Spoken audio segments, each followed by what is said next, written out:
Hello mga kabibig! Welcome back sa ating bagong YouTube channel. Ito ang pinakamaingay ng YouTuber sa balat na YouTube.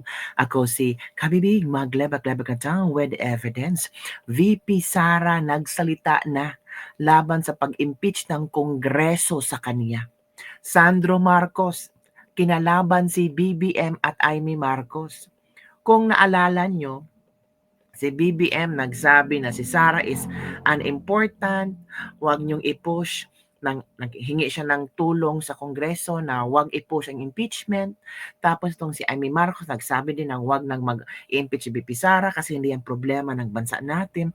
Ngayon, ang unang pumirma sa fourth impeachment at sabi-sabi pa ng ilan na si Sandro Marcos ang author ng fourth impeachment ni VP Sara. Ang unang pumirma, kabibig, si Sandro Marcos. Napakalaking sampal ito sa pamilyang Marcos. Kasi parang hindi nirespeto, hindi ginalang, or baka magkaiba lang sila ng pananaw, no?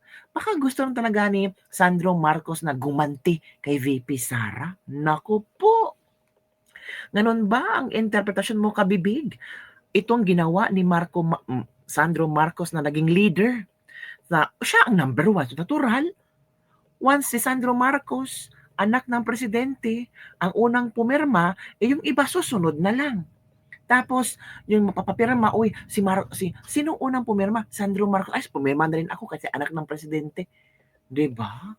Grabe. Sabi ng ilang, walang utang na loob itong si Sandro. Sabi ng ilang netizen, tama nga si BP Sara nga never again. O kayo, go again pa ba kayo sa mga Marcos? Nako, isang malaking bakbakan talagang mangyayari, kabibig. Eto na, kabibig, ha. Si VP Sara nagsalita na. Gigil ba si VP Sara? Galit ba si VP Sara? Ay, nako, kabibig. Napakakalma ni VP Sara, mga kabibig. O eto, mga kabibig, ha, ang kaniyang statement. Baka sabihin ng mga kongresista, ilan? 200 plus na si VP Sara ay galit na galit. O eto, sabi ni VP Sara, mahirap mag-react, o palakihan natin ha, mahirap mag-react kung hindi natin nababasa kung ano yung official statement nila. Baka masobrahan o magkulang yung reaction. So, kailangan nating antayin. Kalma lang si BP Sara. Kalma lang yan, pero alam na nila kung ano ang gagawin. Nakahanda na yan, kabibig. Of course. Si BP Sara pa ba hindi nakahanda? O ano ngayon, Sandro? Akala nyo matatakot si BP Sara sa mga paano nyo pa impeach? Alam na niya yan. Noon pa 2024, 2025, alam. At 2023, 2024, alam na ni BP Sara. Pinaghandaan na ni BP Sara.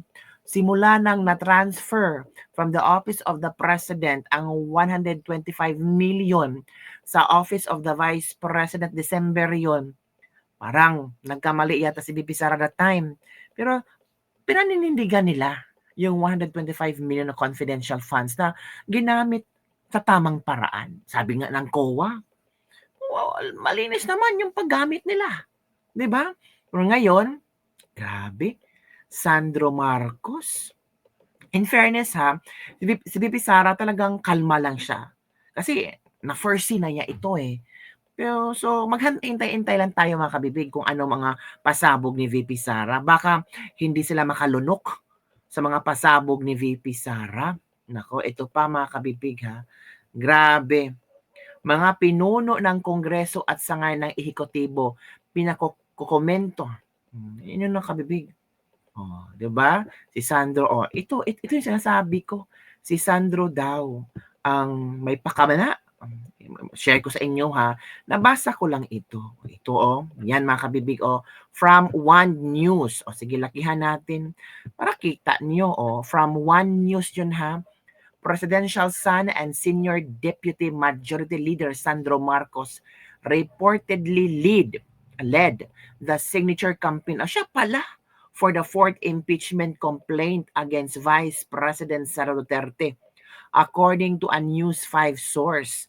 After na pumirma si Sandro, sumunod na naman si Senior Deputy Speaker Dong Gonzales, Majority Leader Manix Dalipi, Deputy Speaker J.J. Suarez, Assistant Majority Leader J. Kung Hoon, Camiguin Representative J.J. Romualdo, Deputy Majority Leader Paulo Ortega, Santa Rosa Representative Dan Fernandez, and Surigao del Norte 2nd District Representative Ace Barber. So sila yung mga malalaking tao ba na may position dyan, mga deputy, senior deputy, mga ganun, sila ang unang pumirma. Pero number 1 talaga si Sandro.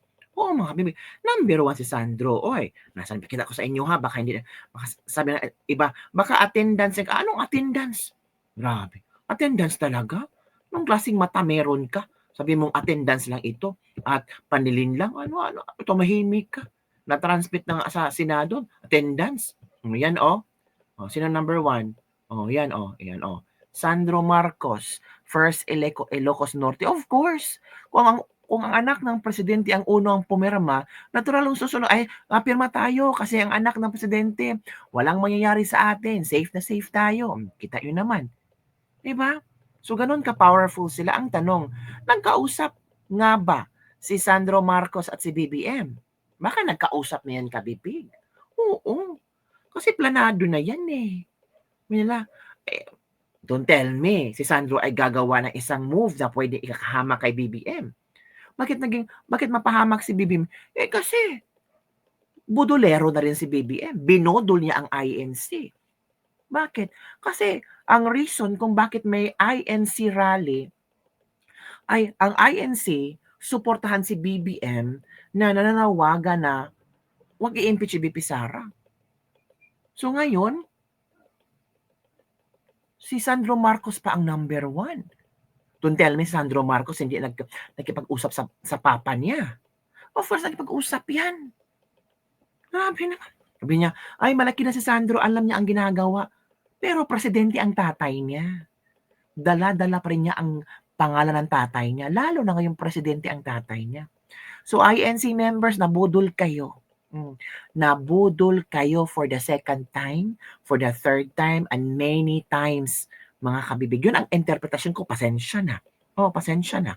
Yung interpretasyon ko, pasensya na. Ha? So, BBM hindi agree sa impeachment. Pero yung anak niya, number 1 nag-sign. Di ba? Yan ang komento ng mga ilang mga netizen. Ano ba naman yan? Ito pang nakakagigil. Oo, bakit kabibig? Pumalakpak pa sila at tumatayo. Talagang planado talaga nila. Talagang happy sila sa success nila. Diyan si Franz Castro. Si Kimbo pumalakpak.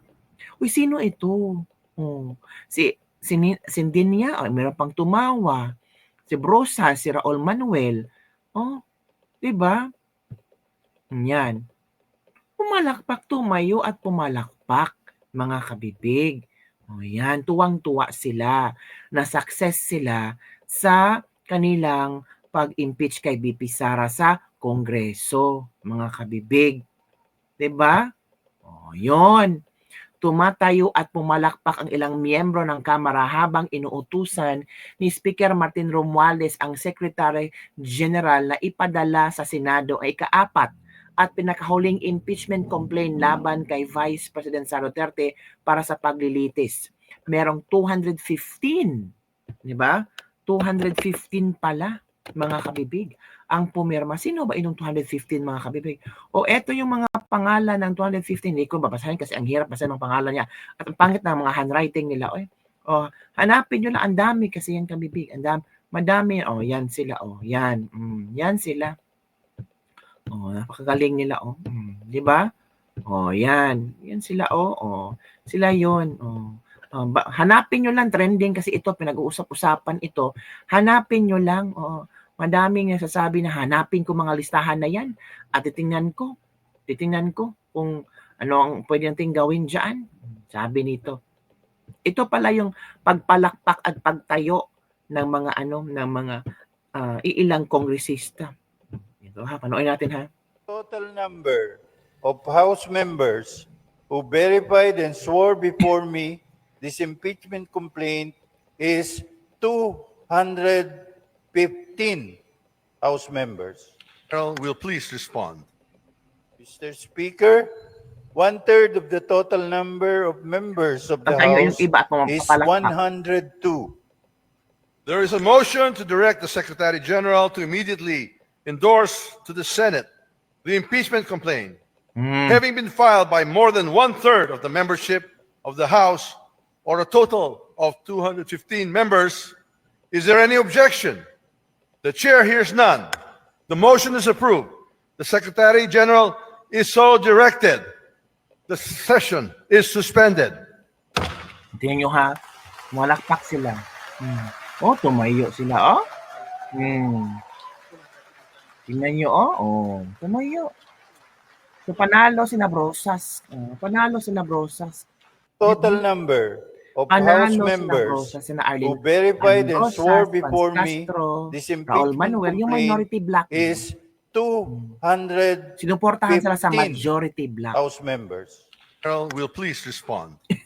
Diba? Mr. Speaker, Achievement 1/3 of ito the na, Franz total Castro. number of members of the House is 102.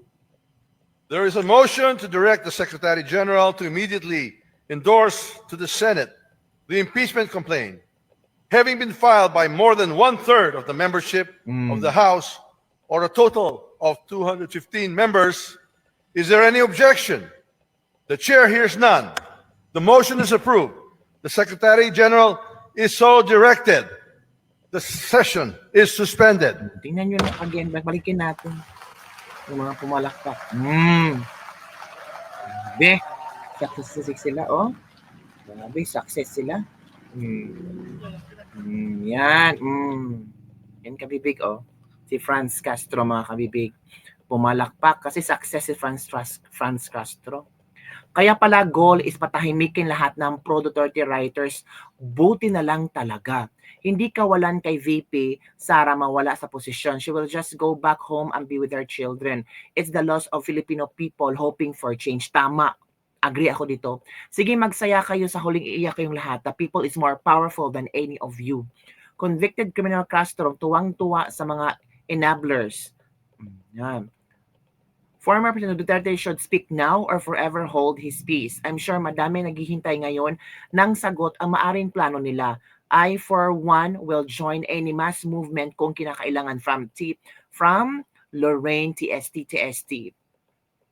Yun mga kabibig, yun ang mga komento naman. Sabi ng asawa ko na Koreano, if Korea yan, mga citizens nagrally na at hindi titigil hanggat hindi matanggal sa pwesto ang mga kurap at managot. Government of the people talaga sa Pinas, pag nakaupo sila na ang gobyerno ang yayabang abusing their power. Sa Pinas silang talaga na convicted na sa pwesto na pati NPA. Hi, from Gico. Sumakit na ang utak nila sa blanco kaya panabla nila si Inday Sara. Naku po. Ano ba naman yan? Yan ang nangyari ngayon. Nako. Ang mga estelo nila. Diversionary tactic daw ito. Sabi ng iilan. Kasi ayaw lang pag-usapan ang BICAM. Nako, BICAM.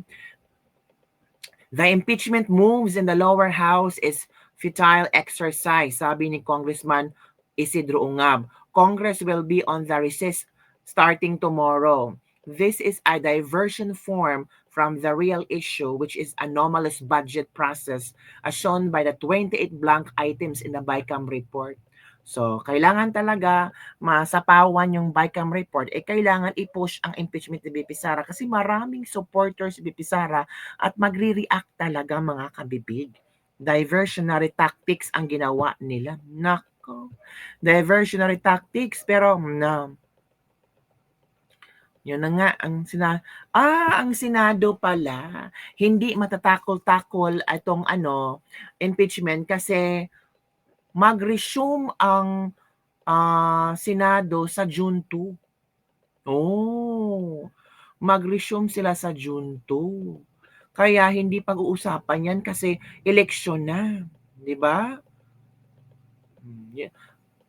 Sabi dito, wag po tayong magpapadistract sa diversion nila sa BICAM. Nautakan nga sila ng mga vloggers kahapon kahit si Satanas na pumirma sa impeachment is Inday pa din ang maging presidente. Panawagan sa Administrasyon Marcos, Sinago, kung ito bang ito pa. Nag-release na din si Paulo Duterte. We need to prepare for this. The only way to stop those in power from succeeding in their next plan is for people to unite and make sacrifices. We need to show that the voice of the people is the most important part of democracy. Diba? Naku, mga kabibig. Vote PDB Laban. PDB Laban daw. Vote natin ang PDB Laban. Huwag kalimutan ang PDB Laban, mga kabibig. So, yun lang kabibig ang ating latest libag-libag for today. Grabe no. Kinalaban nga ba ni Sandro Marcos ang kanyang ama? Don't forget to like, subscribe, and share this video. Bye everyone. See you next time.